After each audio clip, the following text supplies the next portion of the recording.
Before Amelia Earhart, before any woman was celebrated for touching the clouds, a secret society of trailblazers was quietly conquering the skies. Their names might be lost to history, but their battles against fierce winds, flimsy machines, and an even fiercer patriarchy were legendary. Join us as we finally unearth the daring lives of the true pioneers who first made the impossible possible. Picture this. It's the early 1900s, and the world is buzzing with the miracle of powered flight. The Wright brothers have just cracked the code in 1903, lifting humanity off the ground for the first time in a controlled, sustained way. But in those heady days, the skies weren't just a new frontier. They were a man's world, through and through. Aviation was seen as the ultimate test of strength, ingenuity, and bravery, quality society reserved strictly for men. Women? They were expected to stay grounded, literally and figuratively, tending to homes and families while the boys played with their flying machines.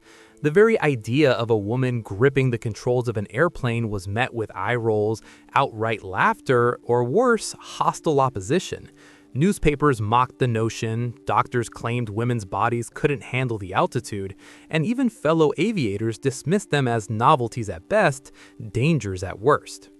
Yet, against this backdrop of ridicule and resistance, a handful of extraordinary women looked up at the clouds and thought, why not me?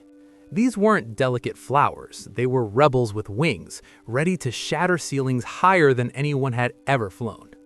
Let's rewind to the dawn of it all. The early 20th century was a time of rapid change. The automobile was revolutionizing travel, electricity was lighting up cities, and flight promised to shrink the world. But for women, societal norms were like invisible chains. Suffragettes were fighting for the vote, but aviation? That was a whole new battleground.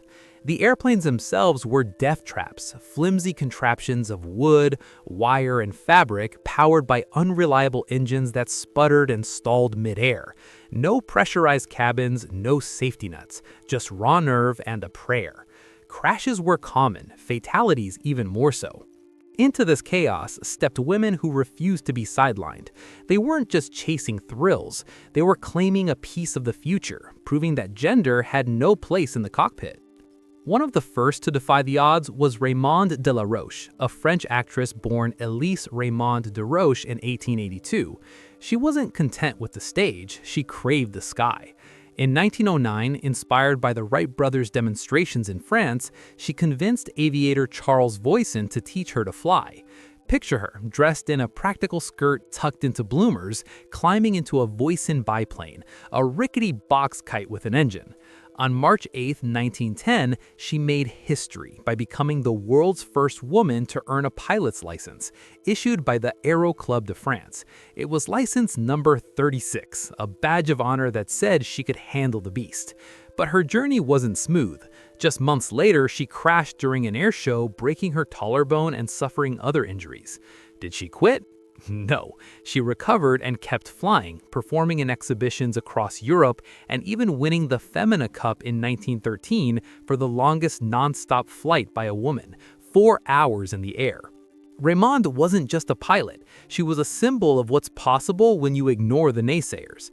Tragically, she died in 1919 while test flying a new aircraft, but her legacy soared on. Across the Atlantic, America had its own Sky Queens rising. Bessie Raiche, a multifaceted woman, dentist, musician, and linguist, caught the aviation bug through her husband, Frank. Together, they built their own airplane in their living room, a silk-covered biplane they dubbed the Raiche Flyer. On September 16, 1910, at Hempstead Plains in New York, Bessie took to the skies solo, becoming the first woman in the United States to fly an airplane alone. No formal lessons, just grit and determination. The Aeronautical Society of America awarded her a gold medal as the first woman aviator in America, presented by none other than Hudson Maxim. But Bessie wasn't alone in her pioneering spirit. Around the same time, Blanche Scott, often debated as possibly the first, though her flight might have been accidental, also soloed in 1910, trained by Glenn Curtiss himself. These women were tinkering with machines that could kill them, all while society whispered they didn't belong. Then there's Harriet Quimby, a journalist with a flair for drama and a hunger for adventure.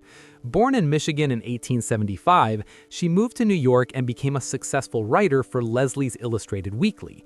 But words weren't enough. She wanted action. In 1911, she enrolled in the Moissan Aviation School and on August 1st became the first American woman to earn a pilot's license from the Aero Club of America. License number 37. She was right there with the men.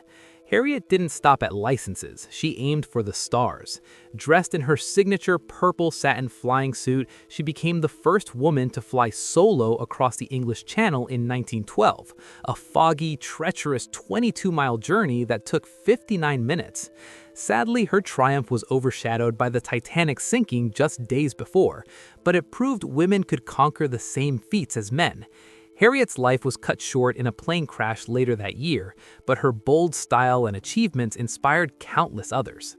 These machines they flew, forget modern jets, these were open cockpit biplanes exposed to the elements with controls that demanded brute strength and razor-sharp reflexes. Engines failed, wings snapped, and landings were more like controlled crashes. Raymonde's voice-in could barely hit 30 miles per hour, yet she mastered it. Harriet's Blériot monoplane was a single-wing daredevil prone to stalls. Bessie's homemade flyer? It was basically a glider with a motor, and she built it herself. Mastering these beasts required not just skill, but superhuman courage. Society's reaction was a cocktail of awe and backlash. Crowds flocked to air shows to see these ladybirds, but behind the cheers were jeers. Men in the industry called them publicity stunts. Newspapers ran cartoons depicting women crashing into laundry lines, and some airfields outright banned female pilots. The opposition these women faced wasn't just whispers, it was a full-on storm. Societal hurdles towered like thunderclouds. In many places, women were barred from flying schools or competitions. Financially, it was a nightmare. Aviation was expensive, and banks rarely loaned to women without a male cosigner. Family support? Spotty at best. Raymonde's parents were skeptical, but she pushed on. Harriet faced condescending remarks from male reporters she once worked with. Bessie? Her husband was supportive, but society viewed her as eccentric. Personal stories of defiance abound. Take Mathilde Moissant, Harriet's friend and the second American woman licensed. She wore pants under her skirt for practicality, shocking onlookers. Or Ruth Law. In 1916, she flew from Chicago to New York, setting a distance record, only to be told by President Wilson that women shouldn't fly. These women dealt with sexism head-on, mechanics refusing to service their planes, crowds heckling them, even sabotage rumors. Doctors claimed flying would damage their reproductive organs or make them unfeminine. Yet, they persisted. Some found mentors in progressive men like the Wright brothers or Glenn Curtis, but many bootstrapped it alone. Their determination was forged in fire, crashes, injuries, public scorn, but they rose each time, proving resilience wasn't gendered. But oh, the triumphs. These pioneers didn't just fly, they soared into record books. Raymonde set endurance records and flew in exhibitions from Egypt to Russia. Harriet's channel crossing made headlines worldwide, even if eclipsed. Bessie inspired a wave of American aviators.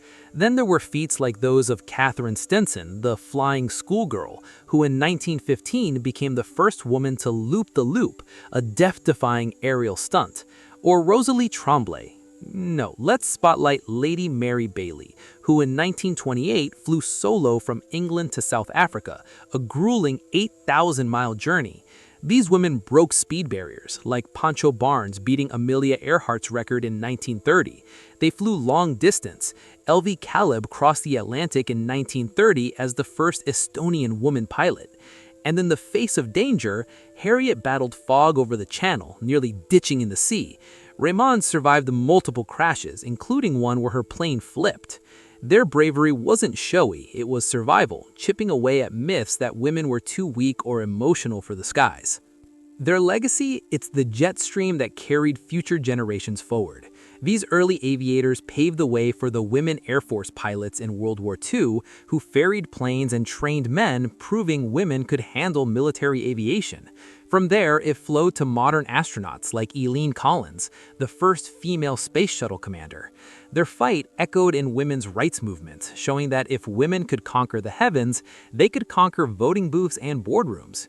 Today, women make up about 6% of pilots worldwide. Still low, but growing thanks to these trailblazers.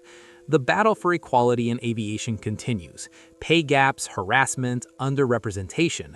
But every female captain owes a nod to Raymonde, Harriet, Bessie, and the forgotten others.